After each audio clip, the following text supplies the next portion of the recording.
السلام علیکم ویورز. لاؤزے کی کتاب دا لیونگ داؤ کا چیپٹر نمبر 57.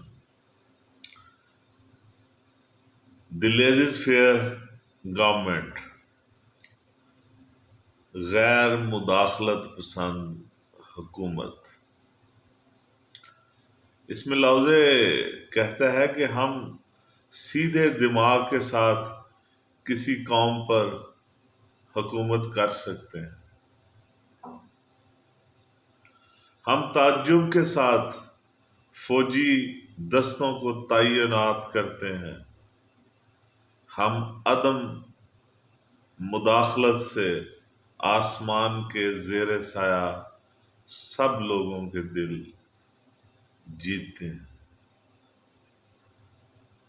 ہم عدم مداخلت سے یعنی لوگوں کے جو عام معاملات ہیں ان میں عدم مداخلت کرتے ہوئے ان کو اپنے معاملات خود ہی حل کرنے کا حق دیتے ہوئے ہم لوگوں کا دل جیتتے ہیں. میں کس طرح جان سکتا ہوں کہ کسی کے ساتھ کیسا ہونا چاہیے؟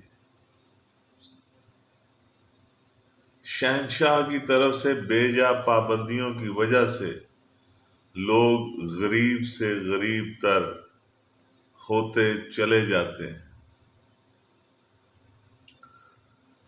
شہنشاہ کی طرف سے بے جا پابندیوں کی وجہ سے لوگ غریب سے غریب تر ہوتے چلے جاتے ہیں.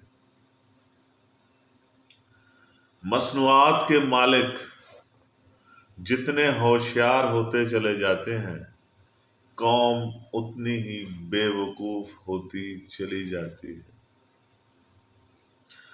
لوگ جتنی زیادہ ہوشیاری اور چالوں کا استعمال کرتے ہیں اتنی ہی زیادہ بے راہ روی پھیلتی ہے. جتنے زیادہ قانون اور اصول و ضوابط ہوں گے اس بات کا امکان ہے کہ اتنے ہی چور اور ڈاکو ہوں گے. درویش کہتا ہے کہ میں لوگوں کو تیار نہیں کرتا بلکہ لوگ خود بخود مہذب اور اچھے ہو جاتے ہیں. میں خاموش رہتا ہوں اور لوگ خود بخود سیدھے ہو جاتے ہیں. میں مداخلت نہیں کرتا اور لوگ خود بخود امیر ہو جاتے ہیں. میری خواہش نہیں ہے اور لوگ خود بخود سادگی اختیار کر لیتے ہیں. یہ تھا لاؤزے کی کتاب دا لیونگ داؤ کا چیپٹر نمبر 57. میرے ساتھ رہنے کا شکریہ. میرے چینل کو سبسکرائب کرنا مت بھولیے گا. میرا فیس بک پیج نگاہ NIGAH اس کو فالو اور لائک کیجیے گا. آپ کا بہت بہت شکریہ.